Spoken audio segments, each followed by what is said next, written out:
Das sind nochmal die Paraden von Martin Paas. Bahrain dan Cina patut ketar-ketir karena harga pasaran 3 pemain timnas Indonesia sudah melebihi nilai keseluruhan skuad mereka. Timnas Indonesia terus menambah kekuatan demi bisa bersaing di putaran ketiga kualifikasi Piala Dunia 2026 zona Asia. Pada Senin, 30 September 2024, kemarin malam WIB, Eliano Reijnders dan Maes Hilgers sudah mengambil sumpahnya sebagai warga negara Indonesia di Brussels, Belgia. Selanjutnya, PSSI akan mengurus proses perpindahan federasi keduanya, sebelum bisa mendaftarkan mereka untuk 2 laga berikutnya di kualifikasi Piala Dunia 2026.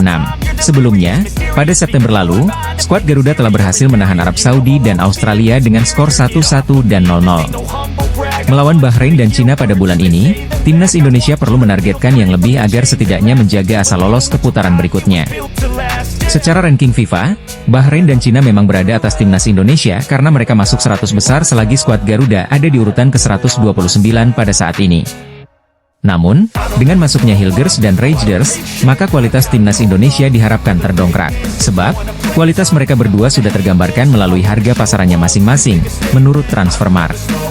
Sebagaimana dilansir dari situs Transfermarkt, Hilgers punya harga pasaran terkini Rp121,67 miliar, yang mana membuatnya sebagai pemain termahal di timnas Indonesia dan di Asia Tenggara pada saat ini.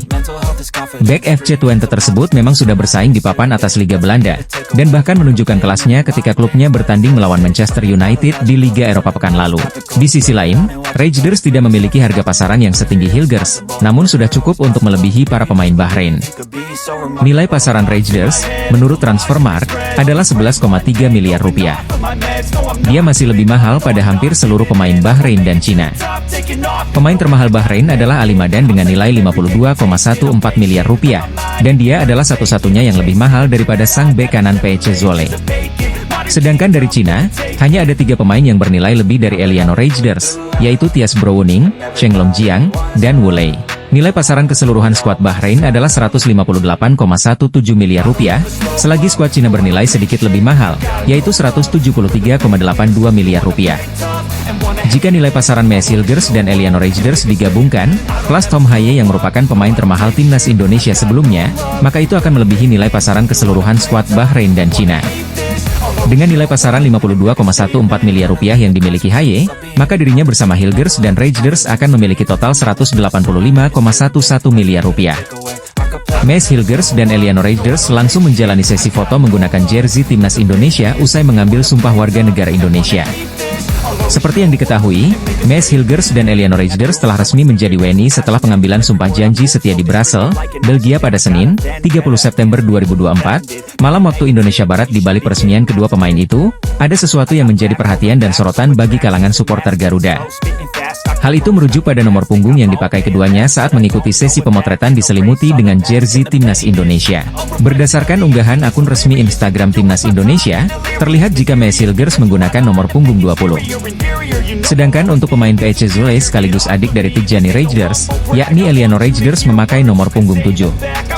Penggunaan angka itu menjadi perhatian dan memunculkan sejumlah pertanyaan bagi sejumlah supporter Garuda. Pasalnya, kedua nomor punggung itu sudah sangat identik dengan sejumlah pemain skuad Garuda, yakni Shain Patinama dan Marcelino Ferdinand. Seperti yang diketahui, Shain Patinama identik dengan penggunaan nomor punggung 20 saat membela skuad Garuda.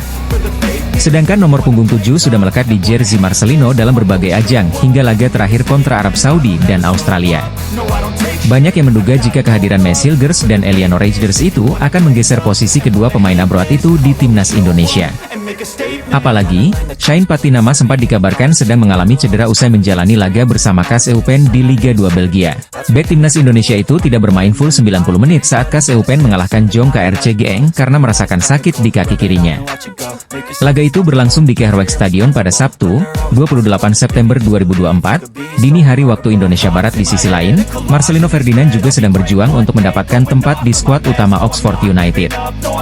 Berdasarkan laman Transfermarkt, mantan pemain Persebaya Surabaya itu belum pernah dimainkan sejak bergabung dengan klub divisi 2 Liga Inggris tersebut. Melalui alasan itulah yang membuat banyak supporter Garuda meragukan kedua pemain tersebut bakal dipanggil Shin Tae-yong untuk lanjutan kualifikasi Piala Dunia 2026 zona Asia. Timnas Indonesia dijadwalkan akan melakoni 2 laga away menghadapi Bahrain dan Cina. Timnas Indonesia bisa dibilang tengah diterpa kabar buruk yang sampai membuat Justin Hubner kesal jelang menghadapi Bahrain dan Cina di kualifikasi Piala Dunia 2026 zona Asia. Sebagaimana diketahui, Timnas Indonesia akan kembali unjuk gigi di laga lanjutan putaran ketiga kualifikasi Piala Dunia 2026 zona Asia. Anak asuh Shin Tae-yong akan melakoni laga tandang melawan Bahrain pada 10 Oktober, kemudian melawat ke markas Cina pada 15 Oktober mendatang. Namun jelang melakoni dua laga penting tersebut, skuad Garuda diterpa beberapa kabar kurang menyenangkan, yakni salah satu pemain andalannya, Justin Hubner mengalami cedera. Hal ini sempat diungkapkan secara langsung oleh Hubner melalui unggahan eksklusifnya di akun Instagram pribadinya pada pertengahan September kemarin. Pemain yang akrab disapa Jusa itu sempat mengunggah foto kakinya sedang menggunakan air chest ankle brace, atau alat yang digunakan untuk mengobati atau mendukung pergelangan kaki yang terluka atau cedera. Hubner mengatakan ia sedikit mengalami cedera usai tampil melawan Australia. Walau demikian, dirinya menambahkan bahwa kondisinya baik-baik saja. Sedikit mengalami cedera dari laga melawan Australia tapi tidak parah, ditulisnya dalam salah satu unggahannya. Meski belum ada informasi terbaru soal perkembangan pemulihan cederanya, namun baru-baru ini Justin Hubner tak kuasa menahan kekesalan terkait masalahnya tersebut. Kembali curhat di unggahan eksklusifnya, Hubner mengatakan bahwa mengalami cedera tentunya menjadi hal yang paling menyebalkan. Selain Justin Hubner, bintang timnas Indonesia lainnya yakni Sandy Walsh juga sempat mengungkapkan dirinya tidak dalam kondisi fit setelah laga melawan Australia awal September lalu. Hal ini diungkapkan langsung oleh bintang Cafe Mechelen melalui saluran Instagram eksklusif pribadinya, di mana dirinya sempat melakukan pemeriksaan MRI. Halo semuanya, hasil MRI saya baik tidak buruk tapi juga tak bagus. Akan membutuhkan beberapa waktu pemulihan tapi akan melakukan segala hal agar siap untuk FIFA Matchday selanjutnya, ditulis Sandy Walsh. Kondisi Justin Hubner dan Sandy Walsh pun diharapkan bisa segera pulih jelang timnas Indonesia akan melakoni laga tandang melawan Bahrain dan Cina di kualifikasi Piala Dunia 2026 zona Asia. Demi meningkatkan performa dan membuat timnas Indonesia semakin berprestasi, PSSI selaku federasi telah melakukan berbagai upaya dan salah satunya dengan melakukan program naturalisasi pemain keturunan. Program naturalisasi pemain sebenarnya bukan suatu hal yang asing untuk timnas Indonesia. Sebut saja Christian Gonzalez, Diego Michels, Stefano Lillipali, Ilija Spasojevic hingga Mark Klok pernah menjadi bagian penting untuk skuad timnas Indonesia. Tapi belakangan, PSSI dan juga pelatih timnas Indonesia, Shin Tae-yong, tak mau asal-asalan menaturalisasi pemain. Kini sejumlah pemain top berlabel grade A seperti Jai Idzes, Martin Paes, Kelvin Verdong hingga Tom Haye mewarnai skuad timnas Indonesia. Tak cukup sampai di situ, sampai sekarang pun PSSI masih terus menambah amunisi untuk timnas Indonesia dengan berburu pemain keturunan. Meski sudah cukup gencar membujuk banyak pemain keturunan Indonesia untuk merubah kewarganegaraan jadi WNI, ternyata ada beberapa pemain yang justru menolak tawaran sari PSSI. Berikut ini daftar pemain keturunan yang sempat menolak tawaran membela timnas Indonesia. Pertama ada salah satu pemain andalan milik klub asal Denmark, FC Copenhagen yakni Kevin Dix. Kevin Dix merupakan pemain berdarah Indonesia Belanda yang berposisi sebagai pemain bek kanan. Kabarnya, PSSI sempat melirik Kevin Dix pada awal Februari 2022. Namun, Kevin menolak tawaran tersebut karena alasan keluarga. Selanjutnya, ada Zico Soreye juga harus batal menjalani proses naturalisasi dan bermain untuk timnas Indonesia. Tampil impresif dengan Willem II U21, pemain yang baru berusia 21 tahun itu mengoleksi 4 gol dari 5 pertandingan.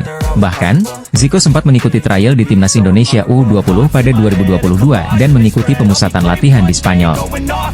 Namun, setelah melihat performa Soreye yang gagal mencetak gol dalam 3 laga uji coba, Shin Tae-yong memutuskan untuk mencoret Soreye dari daftar calon pemain naturalisasi. Pula diproyeksikan untuk mengisi lini depan Indonesia sehingga membuat daya gedor timnas Indonesia semakin kuat. Pemain berusia 23 tahun ini memiliki keturunan Indonesia dari sang nenek yang lahir di Medan, Sumatera Utara. Romeni sendiri kabarnya telah melakukan kontak dengan Ketua Umum PSSI Erick Thohir untuk kemungkinan tampil bagi skuad Garuda. Pemain muda asal Belanda ini membuktikan kecintaannya terhadap timnas Indonesia. Ia bahkan sampai membuat tato Garuda di lengannya. Selain itu, pemain yang berposisi sebagai winger ini mengaku jika dirinya masih punya hubungan saudara dengan bintang timnas Indonesia, Nathan Choyaon.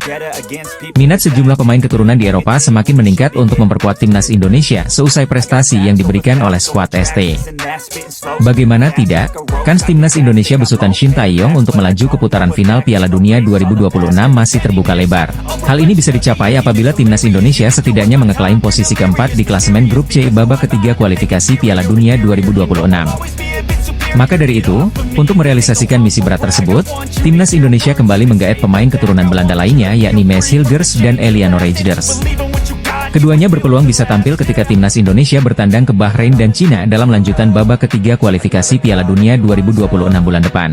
Melihat fenomena kesuksesan para penggawa keturunan Eropa di timnas Indonesia, terdapat sejumlah pemain khususnya dari Belanda yang ikut berminat bela skuad Garuda. Salah satu pemain keturunan di Eropa yang berminat gabung timnas Indonesia ialah Kenan Paunal, winger milik klub Liga Belanda Duindorp SV. Sebelum pindah ke Duindorp SV pada musim ini, Kenan Paunal sebelumnya bermain untuk klub kasta ketiga Liga Belanda SVV Scheveningen sejak level junior. Bersama SVV Scheveningen, ia telah memperkuat tim itu sejak usia 5-6 tahun dan sempat pindah cabang olahraga menjadi atlet karate di negaranya selama 5 tahun. Namun, Kenan Paunal kembali menekuni dunia sepak bola ketika berusia 13-14 tahun dan bergabung bersama SVV Scheveningen U15, U17, hingga U17 sebelum akhirnya tampil untuk tim kedua di klubnya itu. Meski terampil memainkan peran sebagai winger kiri ataupun kanan, namun Kenan Paunal cukup kesulitan menembus tim utama SVV Scheveningen hingga membuatnya pindah ke Duindorp SV. Di sisi lain, Kenan Paunal mengungkapkan jika dirinya menaruh minat untuk membela timnas Indonesia suatu saat nanti. Ia bahkan menyematkan bendera merah putih di Instagramnya. Bukan cuma itu, Kenan Paunal juga sampai membuat tato bergambar Garuda di lengannya sebagai bukti kecintaannya terhadap tanah leluhurnya. Melansir dari kanal YouTube Kumparan, Kenan Paunal mengakui jika dia masih punya garis keturunan Indonesia dari kakek neneknya yang asal Jakarta dan Surabaya. Ayah saya lahir di Belanda, tapi kakek nenek saya lahir di Indonesia. Kakek saya lahir di Jakarta dan nenek saya lahir di Surabaya, kata Paunal. Selain itu, Kenan Paunal juga mengatakan kalau dirinya masih punya hubungan saudara dengan pemain timnas Indonesia asal Belanda yakni Nathan Choyaon. Prediksi formasi timnas Indonesia dengan 3 wajah baru menghadapi Bahrain dan Cina di putaran ketiga kualifikasi Piala Dunia 2026 zona Asia. Pelatih timnas Indonesia, Shin Tae-yong, berencana memanggil 26 pemain melawan Bahrain dan Cina di kualifikasi Piala Dunia 2026 zona Asia. Pada laga pertama, timnas Indonesia akan menghadapi Bahrain di Stadion Nasional Bahrain pada 10 Oktober. Berselang 5 hari, Rizky Ridho dan kawan-kawan akan menjalani perjalanan yang cukup jauh untuk menghadapi tuan rumah Cina. Jelang laga itu, skuad Garuda berpeluang besar untuk diperkuat 2 pemain naturalisasi baru, yaitu Maes Hilgers dan Eliano Reijers. Kedua pemain tersebut saat ini tinggal melaksanakan sumpah warga negara Indonesia sebelum bisa memperkuat Indonesia. Rencananya, pengambilan sumpah WNI Maes Hilgers dan Eliano Reijers akan dilakukan di Belanda pada 30 September mendatang. Selain itu, Jordi Amat yang absen di pertandingan melawan Arab Saudi dan Australia beberapa waktu lalu berpeluang kembali dipanggil. Jordi Amat sudah dinyatakan sembuh dari cedera yang membekapnya selama kurang lebih 1 bulan. Lantas, bagaimana prediksi formasi timnas Indonesia saat melawan Bahrain dan Arab Saudi dengan kehadiran 2 pemain naturalisasi baru? Posisi penjaga gawang tampaknya tidak akan beralih dari genggaman pemain FC Dallas, Martin Paes. Kemampuan Martin Paes sudah teruji saat timnas Indonesia menghadapi Arab Saudi dan Australia dengan melakukan banyak penyelamatan. Bahkan, Martin Paes dinobatkan sebagai pemain terbaik versi AFC saat Indonesia menahan imbang tanpa gol Australia. Kehadiran Jordi Amat dan Maes Hilgers akan membuat Justin Hubner serta Rizky Ridho duduk di bangku cadangan. Jordi Amat dengan segudang pengalamannya bakal bermain bersama Maes Hilgers serta Jai Idzes di lini pertahanan Garuda. Komposisi di bek sayap saat melawan Bahrain dan Cina kemungkinan besar tidak akan mengalami perubahan. Sandy Walsh akan dipercaya untuk sektor kanan, sedangkan Kelvin Verdong menyisir dari kiri. Tom Haye dan Ivar Jenner akan kembali dipercaya untuk mengisi pos lini tengah timnas Indonesia. Ivar Jenner ditugaskan lebih bertahan, sementara Tom Haye akan menjadi jembatan antara lini belakang dengan depan. Eliano Reijers akan mengisi salah satu tempat di posisi depan bersama Rafael Struijk dan Ragnar Oratmangon. Trio tersebut akan sering berotasi di lini depan untuk membuat lawan kebingungan sehingga tercipta celah. 2 negara pesaing di grup C, Bahrain dan Cina geram akan pernyataan pelatih Arab Saudi, Roberto Mancini, menyatakan laga kontra timnas Indonesia akan jauh lebih penting. Prestasi timnas Indonesia makin meningkat dalam 3 tahun ini. Shin Tae-yong berhasil membawa timnas Indonesia lolos putaran ketiga kualifikasi Piala Dunia 2026 zona Asia. Sebelum itu, pelatih asal Korea Selatan itu sukses membawa timnas Indonesia U24 menembus semifinal Piala Asia U23, meski gagal lolos ke Olimpiade 2024 Paris. Dia juga membawa timnas senior memberi kejutan di gelaran Piala Asia 2023 dan lolos ke babak 16 besar dengan mengalahkan tim-tim unggulan. Kualitas tim Garuda yang terus meningkat, tak ayal banyak yang pandit yang mengatakan bahwa timnas Indonesia saat ini memiliki level tinggi, dan dapat bersaing dengan negara-negara kuat seperti Korea Selatan, Jepang, dan Australia. Bahkan, pandit senior coach Justin menyebut bahwa level skuad asuhan Shin Tae-yong saat ini bukan lagi Asia Tenggara, melainkan Asia. Seperti diketahui, timnas Indonesia saat ini sedang fokus melakoni 8 pertandingan tersisa di kualifikasi Piala Dunia 2026 zona Asia. Timnas Indonesia memberi kejutan dengan menahan imbang Australia dengan skor 0-0. Pasukan Shin Tae-yong juga mempertahankan rekor tak terkalahkan, setelah pada laga sebelumnya bermain imbang juga menghadapi Arab Saudi dengan skor akhir 1-1. Dari 2 pertandingan melawan Arab Saudi dan Australia, skuad Garuda berhasil mengamankan poin 15,44 hingga membawanya naik peringkat pada ranking FFIA jadi ke-129, sebelumnya 132. Performa apik dan hasil positif yang diraih timnas Indonesia sejak kedatangan Shin Tae-yong ini membuat sepak bola Indonesia jadi sorotan internasional. Bahkan pelatih kelas dunia seperti Roberto Mancini secara tersirat mengungkapkan jika pertandingan menghadapi timnas Indonesia dinilai akan jauh lebih penting dibanding saat melawan Bahrain ataupun Cina. Menurut mantan pelatih Inter Milan itu meyakini bahwa laga melawan Indonesia adalah laga yang menjadi kunci. Pernyataan dari Roberto Mancini langsung saja membuat kedua negara tersebut jadi merasa geram. Selain karena pertandingan melawan Indonesia adalah laga perdana, menurut Mancini kekuatan timnas Indonesia juga menjadi alasan lainnya. Menurut pandangan Roberto Mancini, Indonesia punya potensi besar serta dinilai memiliki sejumlah pemain muda yang menjanjikan. Tentu saja Mancini sendiri bukan tanpa alasan mengatakan hal tersebut. Meskipun Indonesia sering dicap sebagai tim pelengkap di grup C, tapi bagi Mancini hal itu tidaklah benar. Roberto Mancini juga mengaku terus memantau perkembangan sepak bola Indonesia sampai sekarang. Hal tersebut karena di matanya Indonesia bukanlah tim yang bisa dianggap sepele begitu saja. Salah satu poin yang jadi perhatian khusus untuknya adalah materi pemain yang terus berubah. Selain itu Mancini juga melihat sosok di balik itu semua, yang tak lain adalah Erick Thohir. Belum selesai dinaturalisasi, calon pemain timnas Indonesia, Mees Hilgers, bakal terdepak dari predikatnya sebagai pemain termahal Asia Tenggara akibat Malaysia.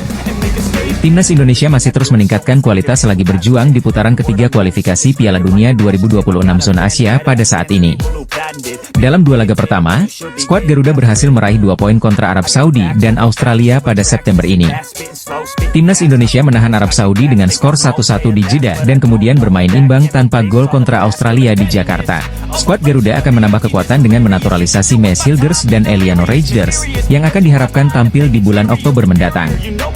Hilgers merupakan bek tengah andalan FC Twente, klub yang bersaing secara reguler di papan atas Liga Belanda Eredivisie. Pada Kamis, 26 September 2024, dini hari WIB lalu, calon bek timnas Indonesia yang berusia 23 tahun itu tampil di laga Liga Eropa kontra Manchester United. Jika sudah selesai dinaturalisasi, bek keturunan Manado tersebut akan menjadi pemain termahal di Asia Tenggara. Sebab, menurut Transfermarkt, Hilgers memiliki nilai pasaran sebesar 7 juta euro atau 119 miliar rupiah pada saat ini. Namun, predikat pemain termahal di Asia Tenggara itu bisa segera digeser jika Malaysia selesai menaturalisasi pemain keturunan Inggris, Josh Brownhill. Menurut Verfuture Talents di media sosial X atau Twitter, Federasi Sepak Bola Malaysia sedang mengurus proses dokumentasi naturalisasi Josh Brownhill. Laporan tersebut mengatakan bahwa gelandang Burnley tersebut akan melaksanakan proses naturalisasi bersama rekan setimnya di klub, Zian Fleming. Sebagai informasi, Josh Brownhill memiliki nilai pasaran 13 juta euro atau setara dengan 225,96 miliar rupiah. Nilai pasaran gelandang berusia 28 tahun tersebut hampir 2 kali lipat dari harga Mees Hilgers. Dengan nilai pasaran tersebut, Brownhill bakal mengambil alih predikat pemain termahal di Asia Tenggara dari Hilgers seketika selesai dinaturalisasi. Pelatih timnas Indonesia, Shin Tae-yong, merespons anggapan bahwa dirinya menyusahkan pemain lokal, dengan menyinggung ranking FIFA skuad Garuda. Timnas Indonesia sedang berjuang di putaran ketiga kualifikasi Piala Dunia 2026 zona Asia pada saat ini. Jay Itzes dan kolega sudah melakoni 2 pertandingan di bulan September ini dengan menghadapi Arab Saudi dan Australia. Dari 2 laga tersebut, skuad Garuda berhasil memetik 2 poin yang mana sangat penting ketika menghadapi Arab Saudi dan Australia. Timnas Indonesia menahan Arab Saudi dengan skor 1-1 di Jeddah, selagi bermain imbang tanpa gol Australia di Jakarta. Namun, isu naturalisasi kembali mencuat setelah itu, dengan sejumlah pihak menyinggung para pemain keturunan hingga kepada persoalan tidak mengembalikan paspor. Pelatih Shin Tae-yong kini buka suara mengenai hal itu, dengan mengatakan bahwa timnas Indonesia sudah menjadi lebih baik karena tidak mudah dikalahkan, sebagaimana yang terlihat dalam laga kontra Arab Saudi dan Australia. Memang sekarang kita bisa lihat sendiri masyarakat dan fans sepak bola Indonesia sedang bahagia pastinya, kata Shin Tae-yong dalam acara Jebret Media di Jakarta, Kamis, 26 September 2024. Mungkin dengan adanya pemain naturalisasi mungkin kita bisa memposisikan diri kita di sini sekarang.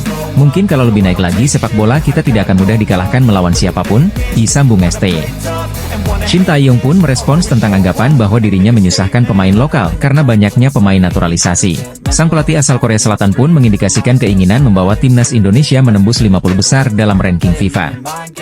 Jadi, memang ada yang bilang menyusahkan pemain lokal, tapi tolong jangan ada yang salah sangka, ditandas ST. Kalau kita bisa naik peringkat 50 ranking FIFA, mungkin sepak bola Indonesia tidak akan mudah dikalahkan, ditambahnya. Pada saat ini, timnas Indonesia sendiri berada di peringkat ke-129 dalam ranking FIFA, naik 4 tingkat dari sebelumnya berkat hasil imbang 2 kali kontra Arab Saudi dan Australia. Berikutnya, skuad Garuda akan menghadapi Bahrain dan Cina di kualifikasi Piala Dunia 2026 pada Oktober 2024 mendatang. Media Vietnam belak-belakan menyebut kehadiran bek FC20, Mes Hilgers di timnas Indonesia membuat seluruh negara Asia Tenggara ketakutan. Sorotan media Vietnam itu tak lepas setelah Mes Hilgers tampil gemilang saat membawa FC20 menahan Manchester United 1-1 di Liga Eropa 2024-2025. Dalam laga yang digelar di Old Trafford pada Kamis, 26 September 2024, dini hari WIB itu, Setan Merah mencetak gol via Christian Eriksen sementara gol FC20 dicetak via Sam Lammers. Mes Hilgers sendiri bermain sebagai starter selama 90 menit full dengan melakukan aksi bertahan sebanyak 15 kali atau paling banyak dari bek FC20 lainnya.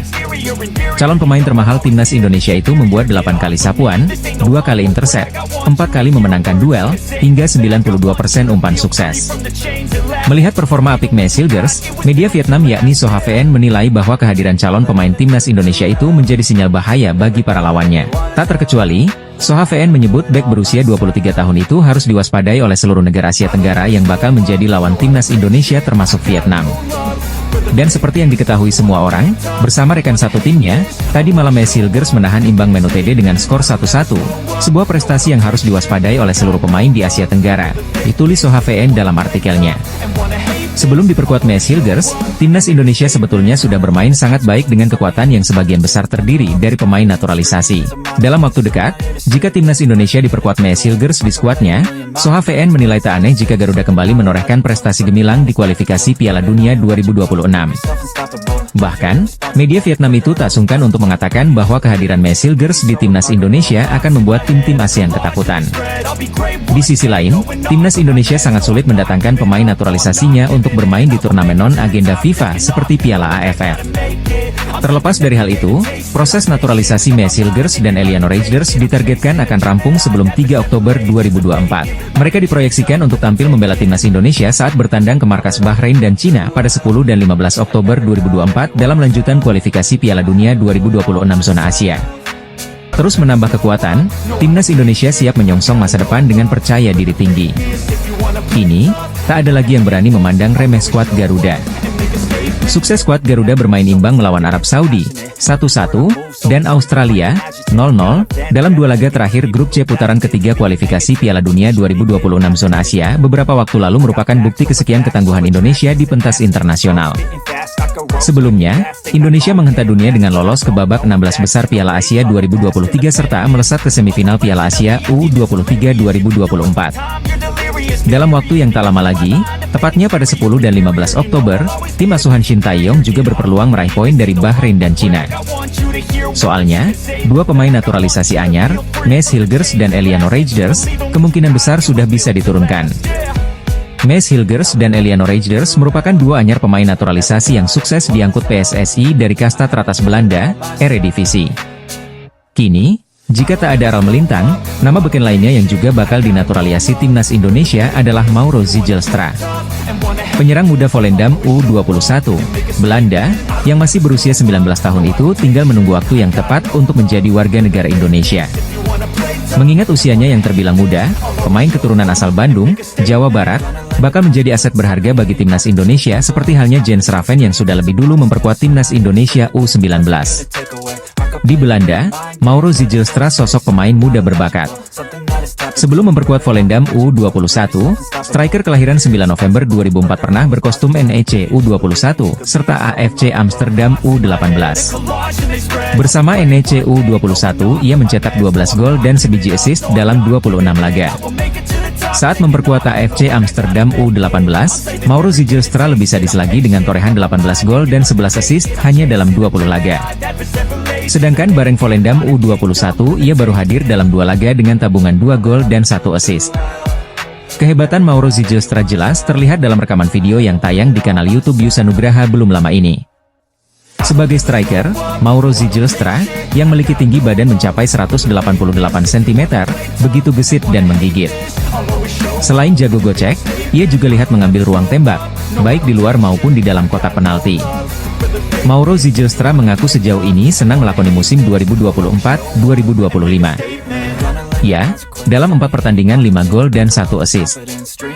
Berjalan dengan sangat baik. Ini salah satu awal musim terbaikku, kata Mauro Zijlstra. Mauro Zijlstra juga bangga, karena dalam 4 laga ia selalu dipercaya sebagai starter dan tak tergantikan sepanjang pertandingan. Sangat bagus bagiku.